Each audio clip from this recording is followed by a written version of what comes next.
શાળાના બગીચાની અંદર ફળના ઝાડવા ઓછા હોય, ફૂલના ઝાઝા હોય, પરંતુ અમે શાકભાજીના વૃક્ષો વાવીએ છીએ, સાથે ફૂલના વૃક્ષો પણ વાવીએ છીએ. તો અલગ અલગ પ્રકારના જે લીલી આવે છે, રેઇન લીલી, વરસાદના સમયમાં અત્યારે આપણે છોપીએ તો વરસાદના સમયમાં દેખાય, તો આ એના બલ્બ છે. જેમ કે આ સ્વીટ હાર્ટ, સરસ મજાના હાર્ટ શેપના બલ્બ ફૂલ આવે છે. ચોમાસાની અંદર આવા ફૂલ બધા ખુલી ઉઠ્યા હોય છે.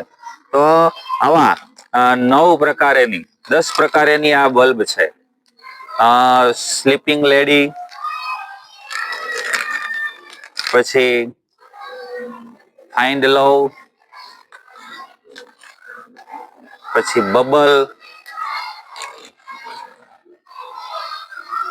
પછી આ એક બીજી અલગ અલગ પ્રકારેની આવી 10 પ્રકારેના બલ્બ છે કે જે ચોમાસાની અંદર અમારી શાળાના બગીચાની શોભા વધારશે.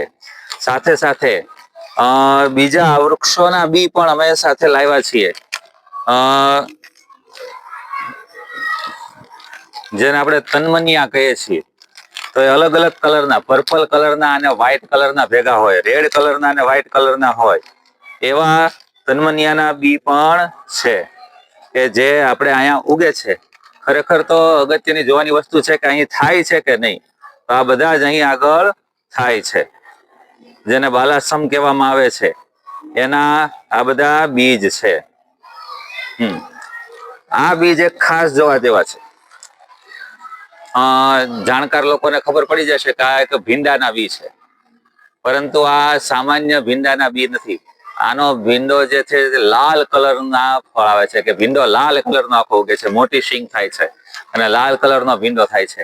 તો આ એના પણ બી છે. તમે ક્યાંક જાંબલી કલરના મોર્નિંગ ગ્લોરીના ફૂલ જોયા હશે, વેલના. તો એવી વેલના અલગ અલગ પ્રકારના 10 પ્રકારના વેલના બીજ પણ લાવેલા છીએ કે જે આપણા વાતાવરણમાં ઉગે છે. તો એ વેલ પણ જોવા મળશે. આવતા ઉનાળા સુધીમાં ઘણી વેલ થઈ ગઈ છે. શાળાની અંદર 5-6 વેલ તો ઓલરેડી સારી થઈ ચૂકી છે, પરંતુ આ બીજી અલગ અલગ પ્રકારની 10 વેલ પણ આવનારા વર્ષની અંદર ભાદાઓ શાળાની શોભા વધારશે.